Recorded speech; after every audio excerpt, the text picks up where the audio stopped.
Bienvenue sur cette vidéo. Nous allons encore plonger sur une histoire togolais. Faure Esozimna Gnassingbé est l'un des chefs d'État les plus connus d'Afrique de l'Ouest. Héritier d'un long règne, contesté mais stratège politique, il incarne à la fois la continuité et la controverse. Salut à tous et soyez les bienvenus sur cette vidéo.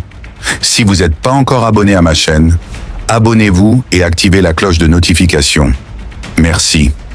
Né le 6 juin 1966 à Afagnan, au sud du Togo, il est le fils de Gnassingbé Eyadema, ancien président du Togo qui a dirigé le pays pendant près de 38 ans, et de Sena Sabine Mensa, une commerçante. Dès son enfance, il baigne dans un environnement marqué par le pouvoir et la politique. Après ses études secondaires, Faure part à l'étranger pour poursuivre son éducation. Il étudie l'économie et la gestion à l'université Paris-Dauphine en France, puis il obtient un MBA à l'université George Washington aux États-Unis. Ce parcours académique lui donne une solide base en économie, en gestion et en relations internationales, des atouts qui vont l'aider dans sa future carrière politique. De retour au Togo, Faure Gnassingbé entre progressivement dans la vie politique.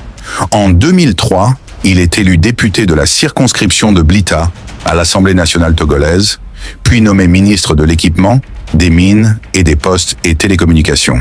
Mais l'année 2005 marque un tournant décisif. Le 5 février, son père, le président Gnassingbé Eyadema, décède après 38 ans de règne. L'armée proclame immédiatement Faure Gnassingbé comme président, ce qui est perçu par beaucoup comme un coup d'État constitutionnel. Face aux pressions internationales et régionales, il accepte de démissionner mais se présente aussitôt aux élections présidentielles d'avril 2005. Selon les résultats officiels, il l'emporte avec 59% des voix, mais l'opposition dénonce des fraudes massives et des violences post-électorales qui auraient causé des centaines de morts. Depuis lors, Faure Gnassingbé consolide son pouvoir. En 2010, il est réélu face à Jean-Pierre Fabre dans un scrutin très contesté. En 2015, il est à nouveau reconduit avec environ 59% des voix. Puis en 2020, il remporte un 4e mandat avec plus de 70% des suffrages. Chaque élection a suscité des critiques de l'opposition et des débats sur la transparence du processus électoral. Durant ces années de présidence, Faure Gnassingbé cherche à moderniser le Togo et à attirer des investisseurs étrangers. Il lance plusieurs projets dans les domaines de l'énergie, des infrastructures et du numérique.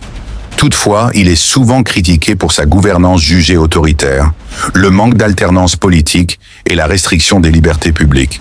Sur le plan international, il entretient des relations stratégiques avec la France, la Chine et les pays de la sous-région ouest-africaine. Sur le plan personnel, Faure Gnassingbé reste un homme discret. Il est passionné de sport et de football, et contrairement à son père, qui avait un style militaire et charismatique, Faure adopte une approche plus technocratique et diplomatique. Néanmoins, il demeure une personnalité très controversée. Son long maintien au pouvoir fait l'objet de nombreuses critiques, notamment sur la question de la démocratie et des droits humains. L'opposition et une partie de la société civile réclament depuis longtemps une véritable alternance politique. Des réformes constitutionnelles ont limité le nombre de mandats présidentiels, mais elles n'ont pas remis en cause ses précédents mandats, ce qui lui permet de rester potentiellement en fonction jusqu'en 2030. Aujourd'hui, Faure Esozimna Gnassingbé est l'un des présidents africains ayant déjà marqué l'histoire par sa longévité.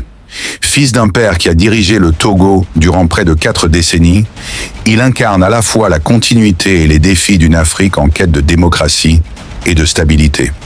Pour ses partisans, il est un réformateur soucieux de moderniser le Togo. Pour ses détracteurs, il représente la persistance d'un système verrouillé. Une chose est certaine, son nom restera à jamais lié à l'histoire contemporaine du Togo. On se retrouve très bientôt pour une nouvelle plongée d'actualité africaine.